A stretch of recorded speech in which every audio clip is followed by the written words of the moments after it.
Social media তুমি অনেক viral, ছোটবেলা থেকে অনেক কাজ করছো, ঠিক আছে, তুমি অনেকেই তোমাকে চিনে। তো বিষয় হচ্ছে ইদানিং দেখতে পাচ্ছি অনেকেই তোমার নামে আজে বাজে কথা বলে যে তুমি মাসে প্রতারণা করছো। এই বিষয়গুলো কেন বলে? সত্যি সত্যি এই বিষয়গুলো হচ্ছে আরো কয় বছর আমার বিয়ের আগে একটা ছেলের সাথে আমার বিয়ে ঠিক করছিল কোন এক মিডিয়ার ভাই। তো ওনার মাধ্যমে আর কি বিয়ের প্রস্তাব দিছিল বিধায় উনি কিন্তু বিয়েটা ঠিক করছিল, ওনার এখানে দোষ নাই। পরে হচ্ছে ওই ছেলেটার আবদার ছিল এটাই যে আমি লাইভে এসে তার সাথে সরাসরি কথা বলতে হবে। ভাইয়ার ক্যামেরা দিয়ে ভাইয়া লাইভে আনবে, আনার পরে ওই ছেলের সাথে যা কথা হবে লাইভে হবে। তো সব কথা লাইভে হয়েছে। লাইভে হওয়ার পরে সে আমার দায়িত্ব নিল লাইভের মধ্যে, যে সে আমার দায়িত্ব নিচ্ছে আজকে থেকে, আমি আর কারো থেকে হেল্প নিতাম না। তারপরে হচ্ছে সে আমার বিয়ে করবে, সব দায়িত্ব সে পালন করবে, আমাকে হচ্ছে অনেক হ্যাপি রাখবে আর কি, এরকম কথা দিছিল।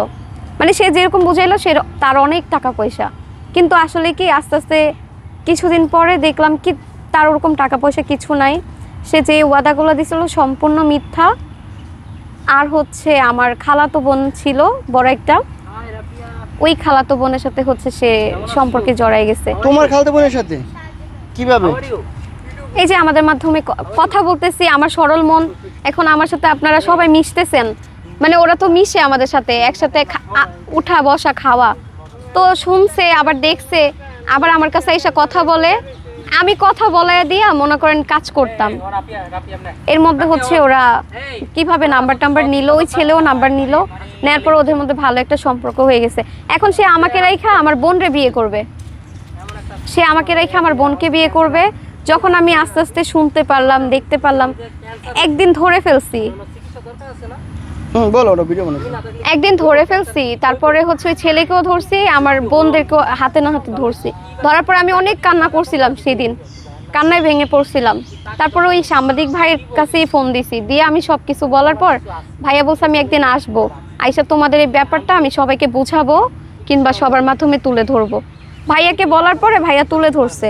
ধরার পরে ওরা আমাদের সাথে ওই ছেলে, আমার খালাতো বোন, খালারা আমার সাথে অনেক খারাপ ব্যবহার করছে, আমার গায়ে হাত তুলছে। যে বিষয়টা কেন আমি বললাম, এই বিষয়টা কেন আমি তুলে ধরলাম, এটা নিয়ে অনেক কাহিনী গেছে আমার খালাদের সাথে, খালতো বোনদের সাথে। তারপরে হচ্ছে ওরা যখন আমাকে গায়ে হাত তুলে, আমি গেছিলাম থানায় যাওয়ার পরে আমার ফ্যামিলি কল দেয়, আত্মীয় স্বজন, যে বিষয়টা আমরা মিট করব, থানায় যাওয়া লাগবে না, জিতি করা লাগবে না। তারপরে গেল ওই ছেলে আমাকে ওখানে থেকে ট্রিটমেন্ট দিচ্ছে, অনেক কিছু করবে, রোস্টারদের কাছে গিয়ে ভিডিও করবে, ওর কথা মতন কাজ। ও আমাকে হুমকি দিছে কি তুই যাতে আর জীবনেও মানে ভালো কিছু না করতে পারোস, তোকে যেন মানুষ আর হেল্প না করে, তুই যেন মানে ভালোভাবে না বাঁচতে পারোস, তোর জীবন শেষ করে দিব, তুই যেটা আমাদেরকে নিয়ে এই কথাগুলো বলছস।